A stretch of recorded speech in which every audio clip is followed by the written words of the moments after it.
मृत्युंजयाय रुद्राय नीलकंठाय शांभवे अमृतेशाय शर्वाय महादेवाय ते नमः.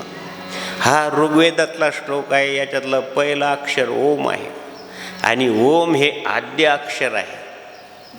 तुम्ही जर आता वेगवेगळ्या प्रकारचे उपग्रह सोडून राहिले आहेत, चंद्रावर जाऊन राहिले आहेत, मंगळावर जाऊन राहिले आहेत, 600 किलोमीटरवर पृथ्वीच्या काही नाही, वृत्ताकर्षण शक्ती नाही, काही नाही, माणसाचं वजन शून्य होऊन जातं.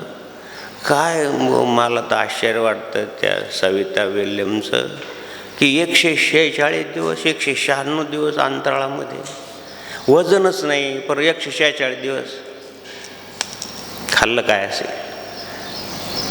कुठं? बरं, ते एवढं अवघड आहे. तुम्ही वाचलं असेल तर, तुम्ही शिकलेलं असेल तर, पण त्या पृथ्वीच्या आवरणातून यायचं असेल, वर आवत नाही, हे नाही, वातावरण नाही, गुरुत्वाकर्षण शक्ती पृथ्वीची 600 किलोमीटरपर्यंतच आहे. 600 किलोमीटरच्या पुढं जर आपण विनशेट सोडलं, उपग्रह सोडले तर ते स्थिर राहतात, ते खाली पडत नाही.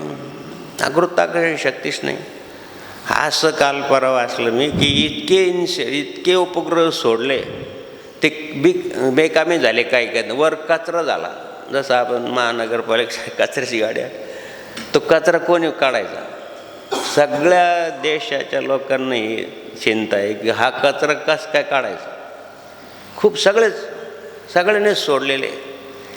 त्यामध्ये त्या सविताने सांगितलं की वातावरणाच्या पुढं फक्त एक असा ध्वनी आहे, ते भारतीय परदेशात राहते. तिने सांगितलं की वातावरणाच्या पलीकडं फक्त ओ एवढाच आवाज ऐकू येतो, दुसरं काही नाही. म्हणून हे ओम हे आद्य अक्षर आहे. हे कधी सांगितलं? 5,500 वर्षापूर्वी. आणि भगवान श्रीकृष्णानं सांगितलं आणि तेच 750 वर्षापूर्वी माऊलीनं सांगितलं.